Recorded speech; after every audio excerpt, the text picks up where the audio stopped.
Good morning students, आप सभी का मेरी केमिस्ट्री क्लास में स्वागत है। आज हम क्लास 10 के प्रथम अध्याय रासायनिक अभिक्रिया एवं समीकरण में रासायनिक अभिक्रियाओं के प्रकारों का अध्ययन करेंगे। इसमें हम वियोजन अभिक्रिया के बारे में अध्ययन करेंगे। सबसे पहला क्वेश्चन आता है कि वियोजन अभिक्रिया क्या है, यह कितने प्रकार की होती है। तो इसको हम सामान्य शब्दों में निम्न प्रकार से परिभाषित कर सकते हैं। जब कोई अभिकारक किसी बाह्य कारक की उपस्थिति में अपने अवयवी भागों में विभक्त हो जाता है तो इस अभिक्रिया को वियोजन अभिक्रिया कहते हैं। जैसे माना कोई एक अभिकारक AB है जो किसी बाह्य कारक की उपस्थिति में अपने अवयवी भागों A और B में विभक्त हो जाता है। यह अभिक्रिया एक वियोजन अभिक्रिया का सामान्य उदाहरण है।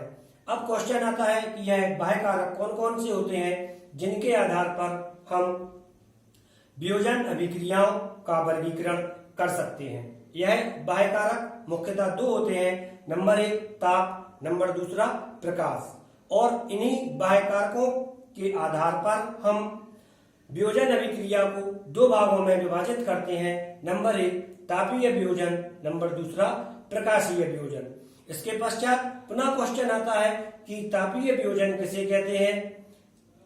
तो इसके नाम से ही स्पष्ट है, तापीय वियोजन अर्थात वह वियोजन जो ताप के द्वारा होता है तापीय वियोजन कहलाता है। और इसकी परिभाषा हम निम्न प्रकार से दे सकते हैं। वह अभिक्रिया जिसमें कोई अभिकारक ताप की उपस्थिति में अपने अवयवी भागों में विभक्त हो जाता है तापीय वियोजन कहलाती है। इसके पश्चात क्वेश्चन आता है कि तापीय वियोजन के उदाहरण कौन कौन से हैं। तापीय वियोजन के प्रमुख उदाहरण निम्न है। नंबर 1 धात्विक कार्बोनेट। जब हम किसी धात्विक कार्बोनेट को गर्म करते हैं तो यह धात्विक कार्बोनेट धात्विक ऑक्साइड और कार्बन डाइऑक्साइड बनाता है। धात्विक कार्बोनेट वो पदार्थ होते हैं जिनमें CO3 समूह किसी धातु से जुड़ा हुआ पाया जाता है, जैसे ZnCO3।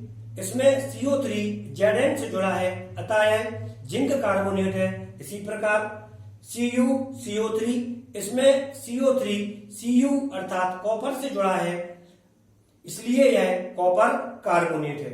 जब हम जिंक कार्बोनेट को गर्म करते हैं तो यह अपने ऑक्साइड अर्थात जिंक का ऑक्साइड जो कि जिंक ऑक्साइड है में बदल जाता है और इसके साथ कार्बन डाइऑक्साइड गैस उत्पन्न होती है। इसी प्रकार जब हम CuCO3 को गर्म करते हैं तो यह कॉपर ऑक्साइड और कार्बन डाइऑक्साइड में बदल जाता है। यहाँ पर यह बात ध्यान देने योग्य है कि हम जब भी किसी कार्बोनेट को गर्म करते हैं तो कार्बन डाइऑक्साइड उत्पन्न होती है। इसके पश्चात हम तापीय वियोजन का एक दूसरा उदाहरण धात्विक नाइट्रेट को गर्म करने पर धात्विक oxide plus NO2 plus oxygen के उत्पन्न होने का अध्ययन करेंगे। जब हम लेड नाइट्रेट को गर्म करते हैं तो यह लेड ऑक्साइड NO2 और O2 उत्पन्न करता है। इसी प्रकार जब हम कॉपर नाइट्रेट को गर्म करते हैं तो यह copper oxide plus NO2 plus O2 उत्पन्न करता है। और जब हम इन अभिक्रियाओं के संतुलित रासायनिक समीकरण की ओर देखते हैं तो हमें ज्ञात होता है कि दोनों रासायनिक अभिक्रियाएं समान प्रकार से होती हैं। जैसे ट्वाइस PbNO3 होल ट्वाइस, यहाँ पे ट्वाइस CuNO3 होल ट्वाइस है, यहाँ पर ट्वाइस PbO बनता है, यहाँ पर ट्वाइस CuO बनता है, यहाँ पर 4NO2 बनता है, यहाँ पर भी 4NO2 बनता है, प्लस O2 दोनों में आता है।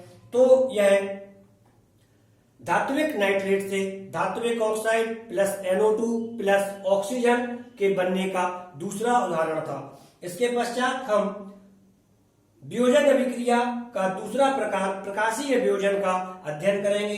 क्वेश्चन आता है प्रकाशीय वियोजन क्या है, इसके प्रमुख उदाहरण कौन से हैं। तो इसके नाम से ही स्पष्ट है, प्रकाशीय वियोजन अर्थात वह वियोजन जो प्रकाश के द्वारा होता है प्रकाशीय वियोजन कहलाता है। इसकी परिभाषा हम इसके आधार पर आसानी से दे सकते हैं कि वह अभिक्रिया जिसमें कोई अभिकारक प्रकाश की उपस्थिति में अपने अवयवी भागों में विभक्त हो जाता है, प्रकाशीय वियोजन कहलाती है।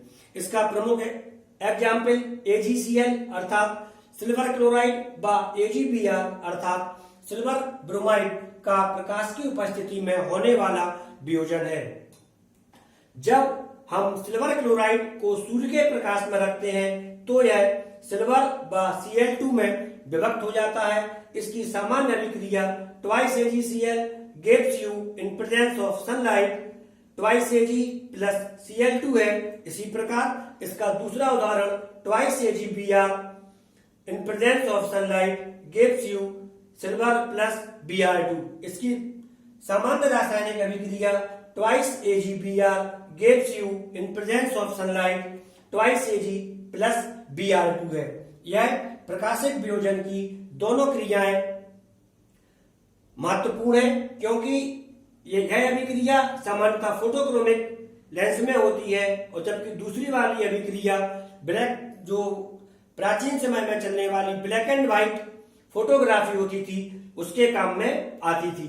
इसके बाद इसमें एक सबसे महत्वपूर्ण चीज है, जब हम फेरस सल्फेट को गर्म करते हैं तो यह फेरिक ऑक्साइड और सल्फर डाइऑक्साइड और सल्फर ट्राई ऑक्साइड उत्पन्न करता है। यह अभिक्रिया तापीय वियोजन के अंतर्गत भी आती है और रासायनिक अभिक्रिया के अभिलक्षण में भी आती है। अर्थात इस अभिक्रिया में जो रंग का परिवर्तन होता है, रंग परिवर्तन रासायनिक अभिक्रियाओं के होने का एक प्रमुख लक्षण है, जिसमें फेरस सल्फेट जो कि हरा होता है, फेरिक ऑक्साइड जो कि पीला होता है में बदल जाता है। इसका संतुलित रासायनिक समीकरण twice FeSO4 gives you Fe2O3 plus SO2 plus SO3 है। आशा है आपको यह वियोजन अभिक्रियाएं और उनके प्रकार समझ में आ गए होंगे, और इनके आधार पर आप कुछ क्वेश्चंस जैसे वियोजन अभिक्रिया किसे कहते हैं उदाहरण सहित वर्णन कीजिए, ये वाला क्वेश्चन कर लेंगे। यदि क्वेश्चन आता है वियोजन अभिक्रिया किसे कहते हैं, यह कितने प्रकार की होती है, इसका भी आंसर दे लेंगे। यदि क्वेश्चन आता है तापीय वियोजन किसे कहते हैं उदाहरण सहित समझाइए, इसका भी आप आंसर दे लेंगे। और यदि क्वेश्चन आता है प्रकाशिक वियोजन किसे कहते हैं उदाहरण सहित समझाइए, आप इसका भी उदाहरण दे देंगे। और यदि क्वेश्चन आता है कि किन्हीं दो घटनाओं का वर्णन कीजिए जिनमें प्रकाशिक वियोजन का उपयोग होता हो, तब यही दोनों एग्जाम्पल AgCl और AgBr का आंसर हम इसमें दे सकते हैं।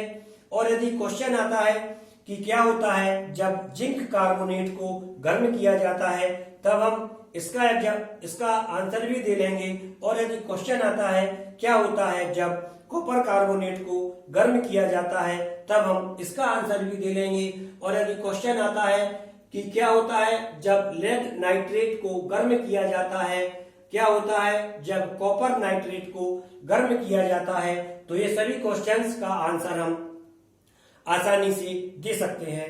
आशा है आपको यह समझ में आ गया होगा। अब आप इसका स्क्रीनशॉट ले लें और इसके पश्चात अपने नोट प्रिपेयर कर लें। धन्यवाद।